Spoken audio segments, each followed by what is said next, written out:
हमारे परिवार में किसी को काल सर्प दोष है तो हमारा प्रदोष का लगाया गया दीपक कहीं पूजन मत कराओ, वो दीप जलाने से ही काल सर्प दोष समाप्त होता चले जाता है। दूसरा स्थान पितृदोष।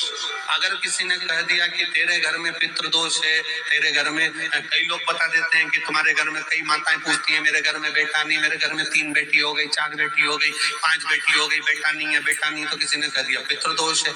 अब तुम शंकर जी की पूजन कर रहे हो, शंकर जी पे जल चढ़ा रहे हो, शिव की स्तुति कर रहे हो, तो किसी किसी के यहाँ 3 बेटियों के बाद, 4 बेटियों के बाद, एक माता ने तो लिखा है कि उसके यहाँ 2008 में उसके घर में लड़की ने जन्म लिया था, या 2008 में उसके घर में बच्चे ने जन्म लिया था, लड़की। उसके बाद फिर लड़की ने जन्म लिया और उसके बाद उसके घर में कोई पुत्र का योग नहीं बना। तब उसने प्रदोष के समय पर शाम को दिया लगाना प्रारंभ करा और 2008 में बच्ची जन्मी थी और अब 2024 में उसके घर में लड़के ने जन्म लिया। कि प्रदोष काल का लगाया गया दीपक, प्रदोष काल, प्रदोष के दिन, प्रदोष काल का जो दीपदान होता है वो सरल नहीं होता, वो सहज नहीं होता। 5 स्थान की पूर्ति करता है। पहला स्थान किस चीज के लिए? काल सर्पदोष के लिए। दूसरा पितृदोष।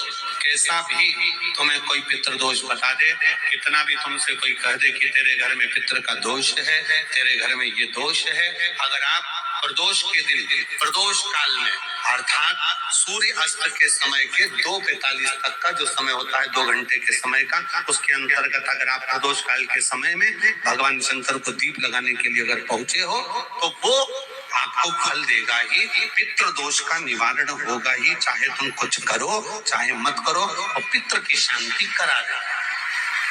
दूसरे नंबर पर है पितृदोष। तीसरे नंबर पर है वास्तु दोष। हमारे घर का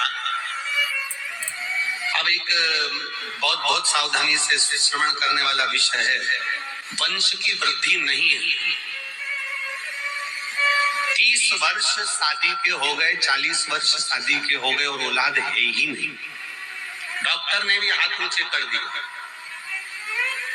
टेस्ट भी करवाया, IVF करवाया, सब कुछ तुमने करवा लिया, तो भी औलाद नहीं है।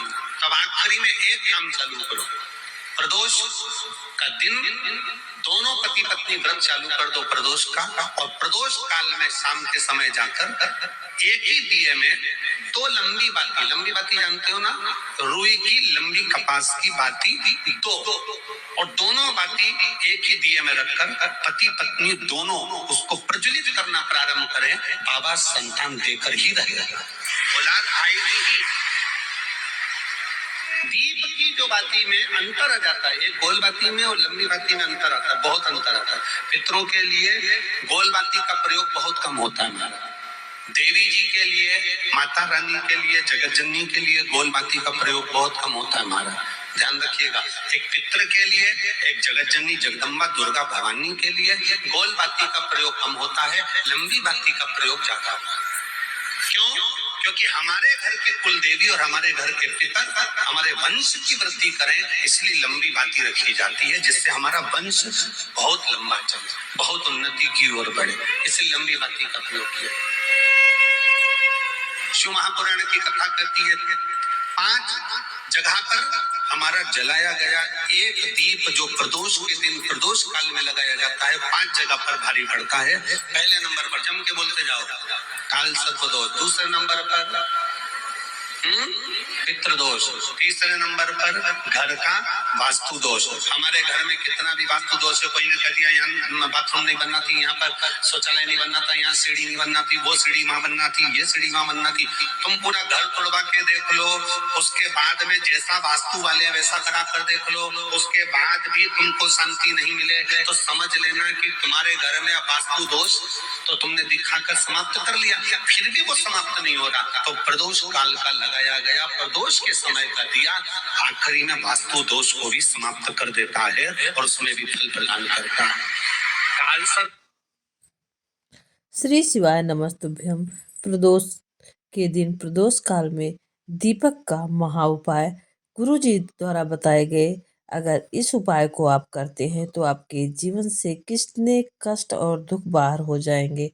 तो अगर आप शिव जी के भक्त हैं, प्रभु में आस्था रखते हैं, तो प्रदोष के दिन प्रदोष काल में यह उपाय करें और अपने जीवन में, अपने घर में आनंद ही आनंद पाएं। श्री शिवाय नमस्तुभ्यम का जाप करते रहें। श्री शिवाय नमस्तुभ्यम।